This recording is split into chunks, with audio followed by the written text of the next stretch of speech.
राम के चरणारविंद, श्याम के चरणारविंद, राम के चरणारविंद, श्याम के चरणारविंद, राम के चरणारविंद, श्याम के चरणारविंद, राम के चरणारविंद, श्याम के चरणारविंद। ओ मेरे तो आधार सीता राम के चरणारविंद, मेरे तो आधार सीता राम के चरणारविंद, मेरे तो आधार श्यामा श्याम के चरणारविंद, मेरे तो आधार श्यामा श्याम के चरणारविंद, मेरे तो आधार श्यामा श्याम के चरणारविंद, मेरे तो आधार श्यामा श्याम के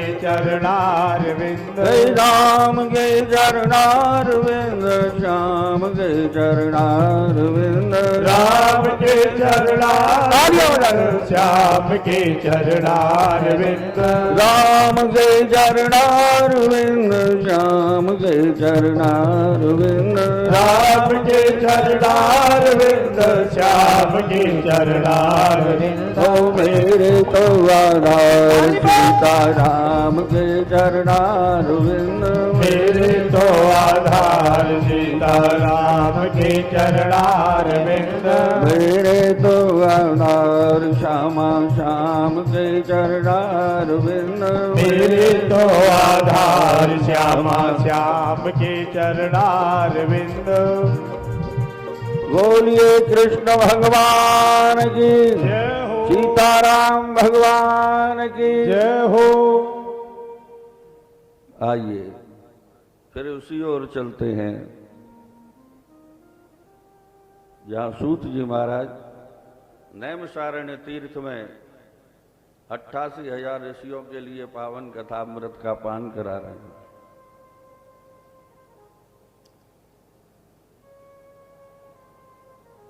कल हमने आपको महात्मा की कथा का श्रवण कराया।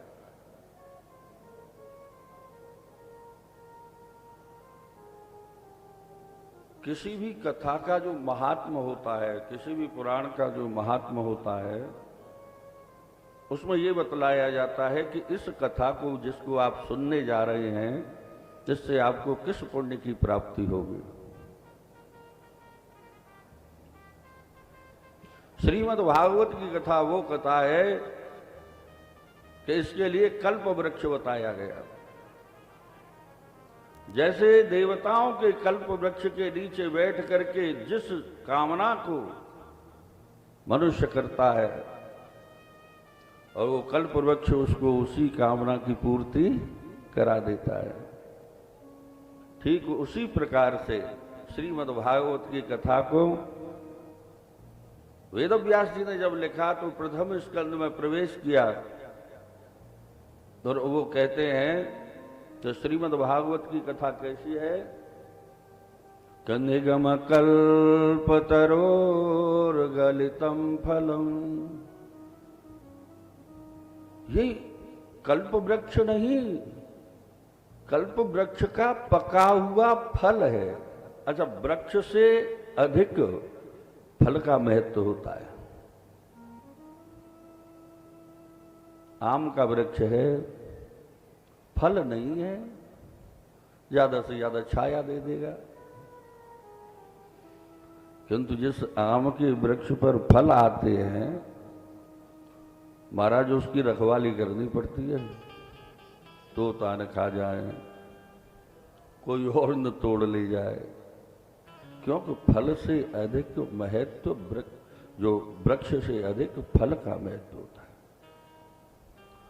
आम का रसास्वादन आप लेंगे तो आम की डाली में नहीं आएगा, पत्ते में नहीं आएगा, फल में आएगा। तो ये वेदों का ये कैसा फल है कि निगमो वेद, निगम कहते हैं वेद को और आगम कहते हैं पुराणों को। तो ये वेद रूपी जो हमारे 4 वेद हैं उनका पका हुआ ये भागवत रूपी जो फल है हमारे सामने, ये वेद रूपी कल्प वृक्ष का पका हुआ फल है।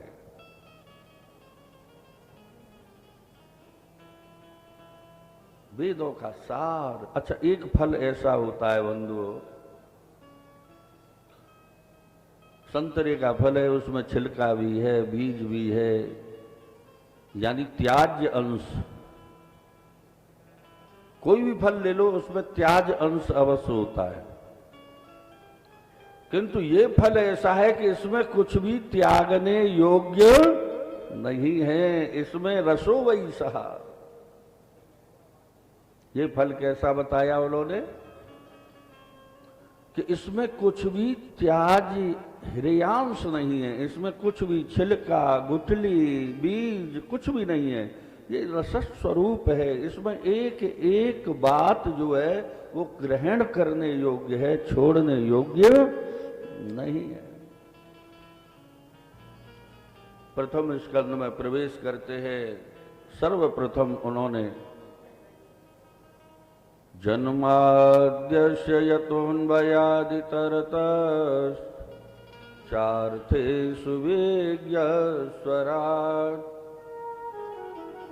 तेने ब्रह्महृदाय आदिकवये मुह्यन्ति यत्सूरयः तेजो वारिमृदां यथा विनिमयो यत्र त्रिसर्गो मृषा धाम्ना स्वेन सदा निरस्तकुहकं सत्यं परं धीमहि। वेदव्यासी महाराज मंगलाचरण करते हैं। अच्छा, मंगलाचरण क्यों करते हैं? किसी भी कार्य को शुभारंभ करने से पहले मंगलाचरण इसलिए किया जाता है कि उसकी निर्विघ्न परिसमाप्ति के लिए जो कार्य हम कर रहे हैं ये निर्विघ्न संपन्न हो।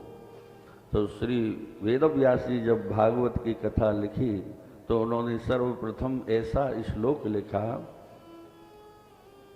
कि जिससे मेरा पूरा भागवत का जो पुराण है ये निर्विघ्न लिख जाए, इसमें कोई विघ्न न आए। वे लिखते हैं जन्माद्यस्य यतोऽन्वयादितरतश्च, मैं उस परब्रह्म परमात्मा का चिंतन कर रहा हूं। वेदव्यास जी कहते हैं जिससे इस संसार का जन्म होता है, ये संसार जिससे उत्पत्ति होता है, उत्पन्न होता है, उत्पत्ति होती है जिस संसार, और जो परब्रह्म परमात्मा इस संसार को फिर चलाता है, पालन करता है, और वही परब्रह्म परमात्मा इस संसार को नष्ट कर देता है। मैं उस परब्रह्म परमात्मा का ध्यान करता हूं।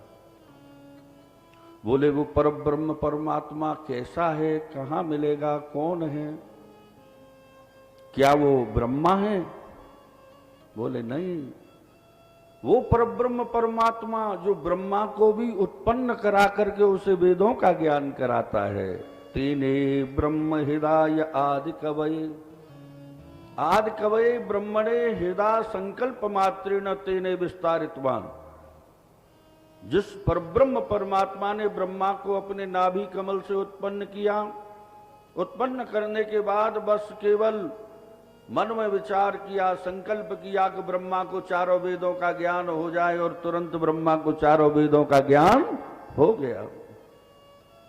जो इतना शक्ति संपन्न है, जो सराट है, स्वतः सिद्ध ज्ञानवान है, बोले रहता कहाँ है?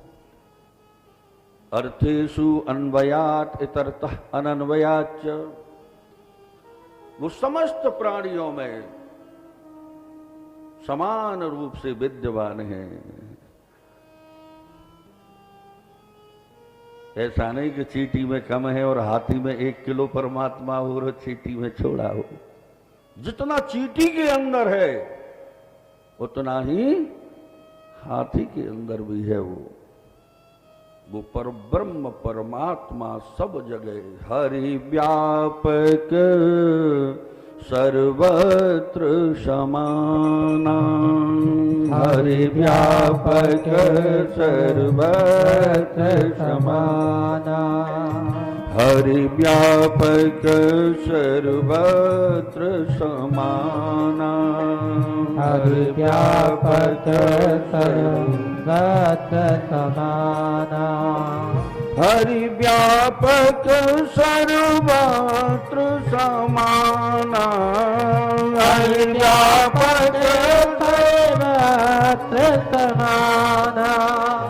बोले फिर वो प्रकट कैसे होता है, दिखाई कैसे देगा?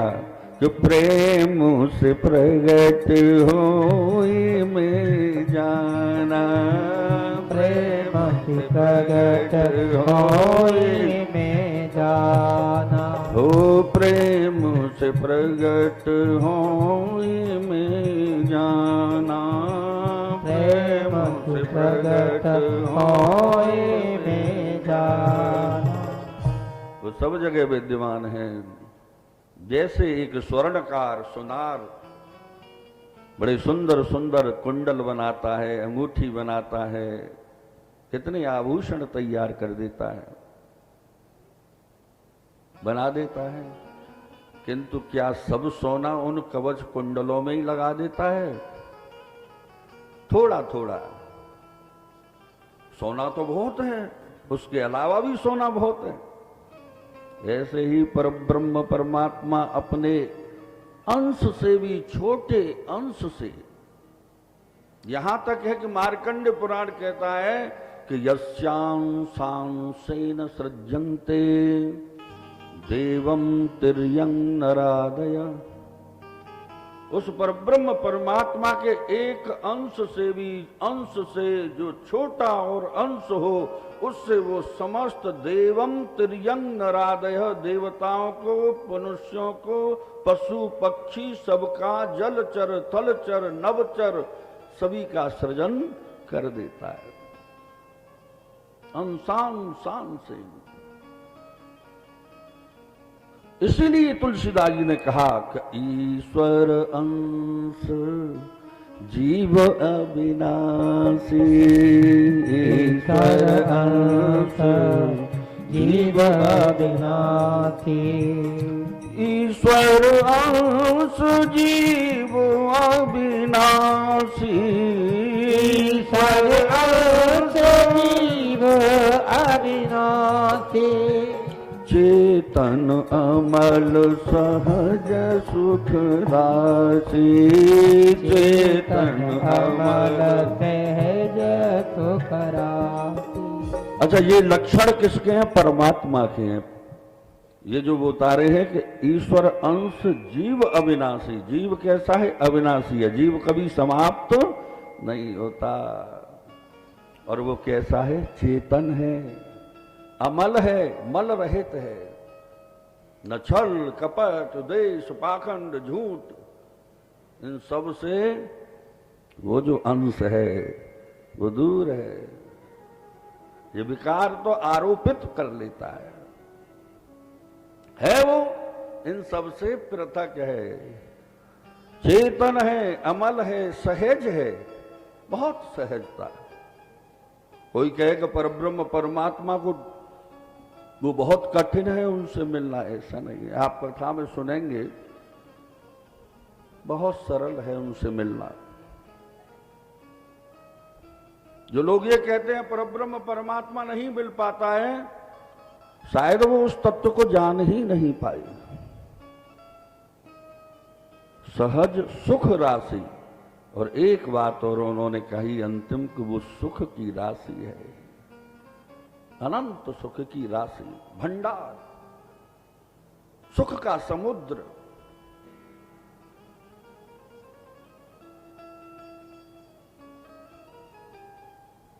बोले फिर वो इस संसार को भ्रमित कैसे करते हैं, प्राप्त क्यों नहीं होते? बोले अपनी माया के द्वारा वो इस समस्त जीवों को ऐसे भ्रमित करते रहते हैं कि अब धूप पड़ रही है, जब चिलचिलाती धूप में दूर से देखोगे तो ऐसा लगता है खेतों में कि वहां पानी है। और उसी भाव को देख करके उसको मृग तृष्णा बोल, उसी भाव को देख करके हिरण जंगल में दौड़ मारता है कि मैं उस जल के पास पहुंचूं, किंतु जैसे ही पहुंचता है फिर उतनी दूर फिर वो दिखाई देता है, फिर वो दिखाई देता है, फिर ऐसे ही समस्त जितने भी प्राणी हैं वो उस सांसारिक आनंद के लिए वो खोजते हैं, दौड़ते हैं, दौड़ लगा रहे हैं, जन्म जन्मांतरों से दौड़ रहे हैं, किंतु वो सुख उतना ही दूर उनको दिखाई देता है। दौड़ते दौड़ते दौड़ते थक जाते हैं। इसको बोलते हैं मृग मरीचिका। तुलसीदास जी ने भाव दिखाया कि जीव की क्या गति है उस समय पर, वो कैसे घूमता है मृग तृष्णा की तरह।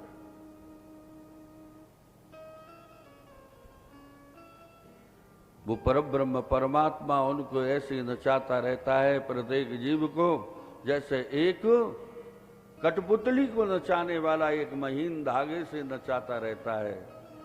और लोग तालियां बजाते हैं कि काठ के पुतले नाच रहे हैं। कभी काठ के पुतले नाच सकते हैं क्या? कोई न कोई नचाने वाला होगा तभी नाचेंगे।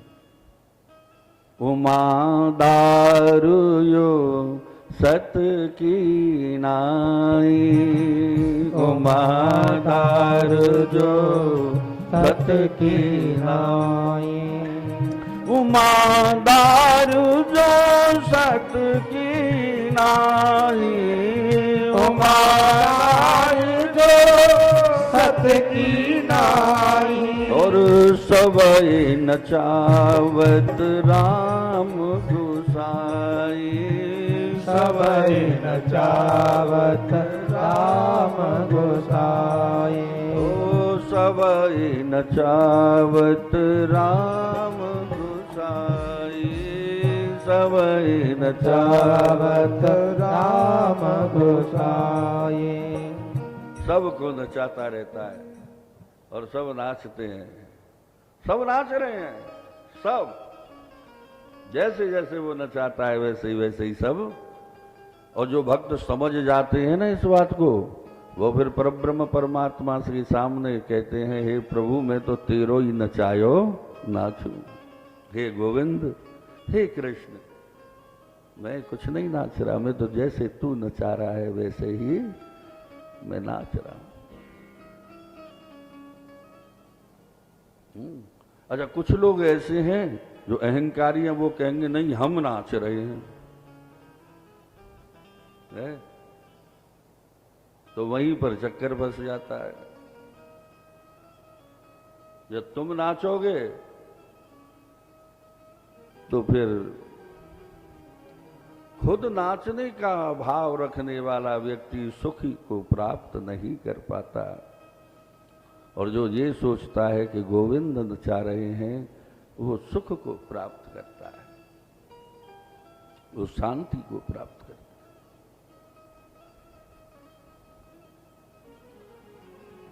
18 पुराणों की रचना कर दी व्यास जी महाराज ने, किंतु मन को शांति नहीं मिली।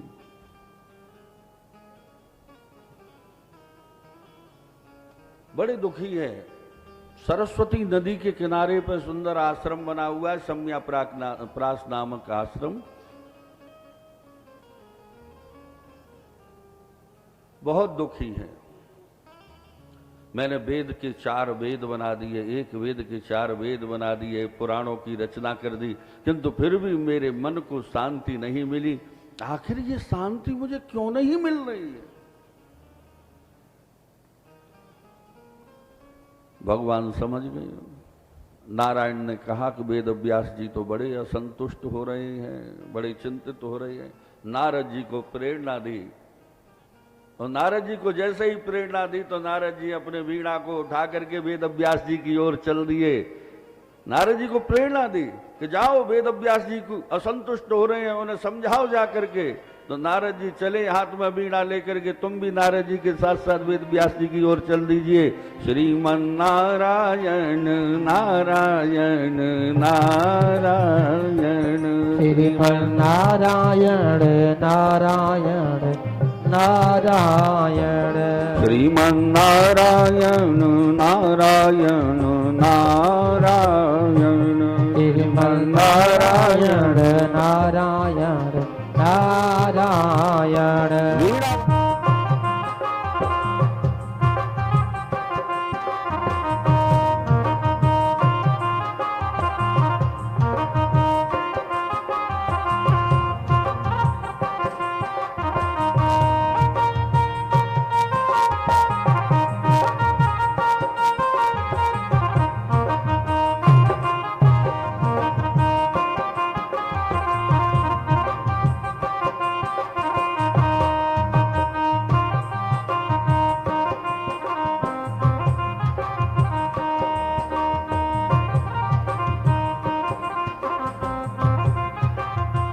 और गाते गाते पहुंच गए।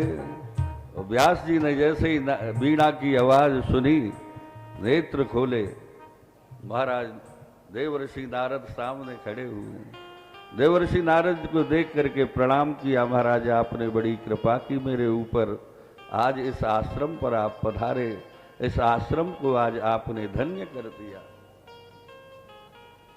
स्वागत किया, आसन दिया, और आसन देने के बाद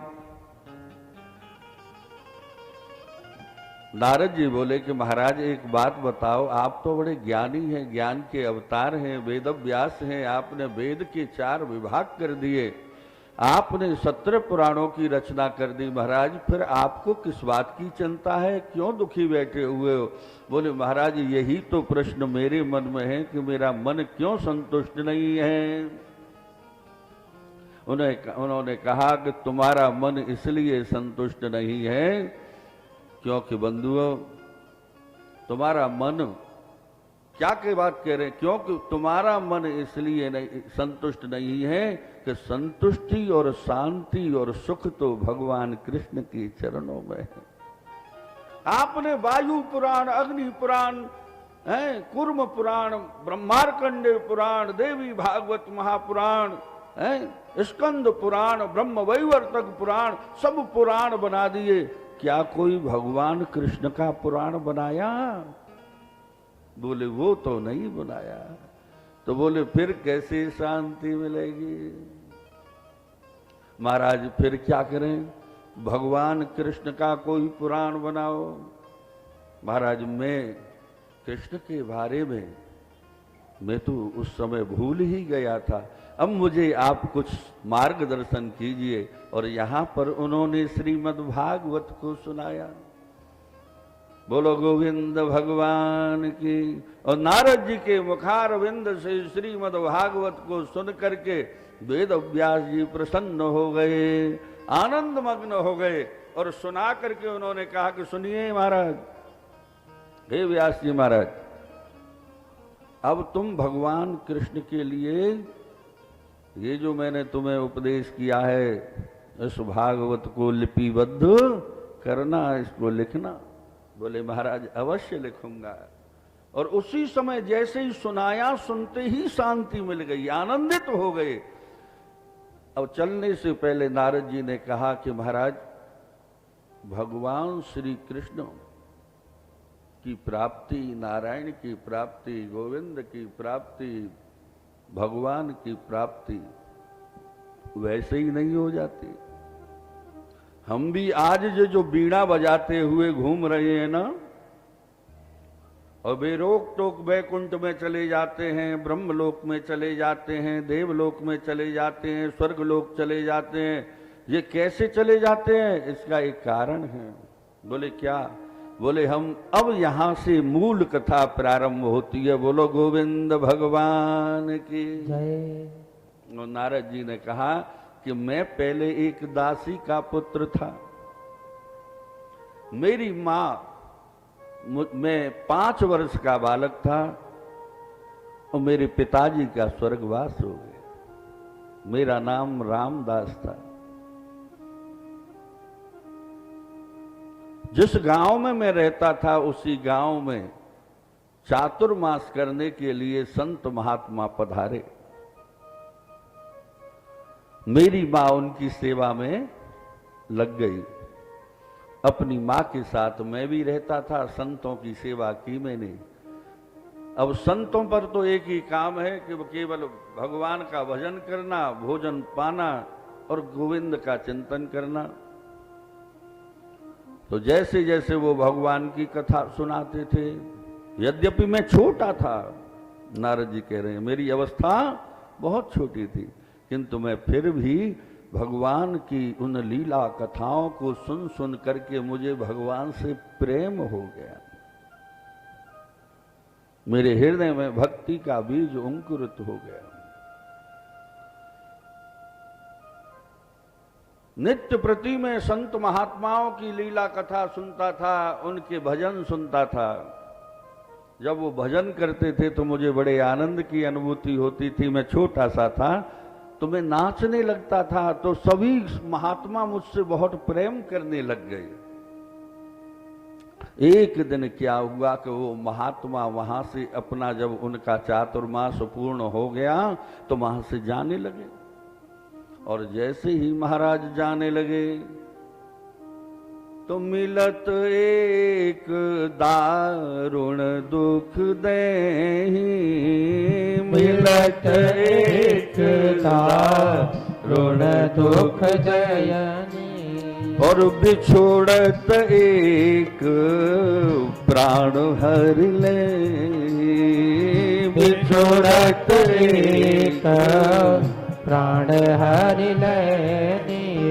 एक होता है जो मिलते ही बहुत दुख देता है, जैसे दुष्ट पुरुष कोई, और एक जब बिछड़न होती है तो वो प्राण हर लेता है। वो कौन?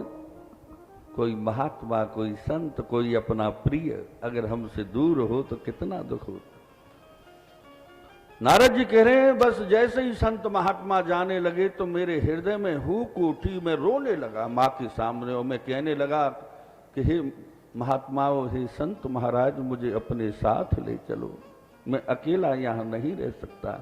अब मुझे कौन कीर्तन सुनाएगा, अब मुझे कौन भगवान की कथा सुनाएगा, अब मेरा ये जीवन, अब यहां मेरा मन नहीं लगेगा, मेरा जीवन नहीं कटेगा, मुझे अपने साथ ले चलो। महात्मा तो महाराज तैयार हो गए ले जाने को, किंतु मेरी मां ने मेरा हाथ पकड़ लिया और बोली तू चला जाएगा तो मेरे बुढ़ापे में फिर मेरा कौन मेरा साथी होगा, मेरा बुढ़ापा कैसे कटेगा? बेटा तू तो अकेला मेरा पुत्र है, बुढ़ापे की लकड़ी है। मां ने रोक लिया। मां की आज्ञा के बिना वो साधु संत भी नहीं ले गए, मैं रह गया। किंतु भगवान से केवल एक ही प्रार्थना करता रहता था। नारद जी कह रहे हैं व्यासी से कि हे प्रभु, मुझे वो दिन कौन सा होगा जब मैं तुम्हारा भजन करूंगा, मैं तुम्हारी लीला कथा को श्रवण करूंगा। एक दिन क्या हुआ कि व्यास जी महाराज, मेरी मां गई गऊ का दूध निकालने के लिए, एक गऊ पाल रखी थी, तो गऊ का दूध निकालने के लिए गई और वहीं पर एक काले नाग ने उसको डस लिया। और जैसे ही मेरी मां को काले नाग ने डसा और गांव वालों ने आकर के मुझे बताया, मेरी मां थी, बहुत दुख हुआ। अब मेरा कोई नहीं था दुनिया में, मां भी चली गई, मुझे दुख हुआ। किंतु मैंने जब रोना प्रारंभ किया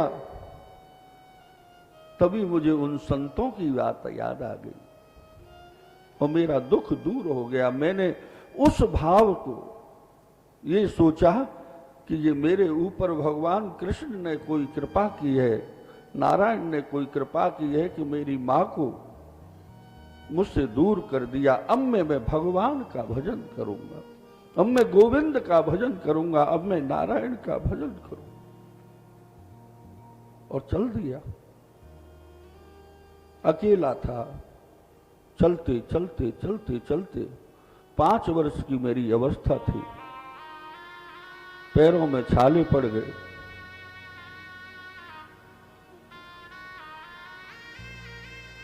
अनेक पर्वतों को लांग करके, जैसा मुझे महात्माओं ने कहा था कि उत्तराखंड में जाना बेटा, मैं चल दिया। प्यास से मेरा गला रुंध गया, तड़पने लगा, कहीं जल नहीं दिखाई दे रहा था। तभी कुछ पक्षी उड़ते हुए दिखाई दिए।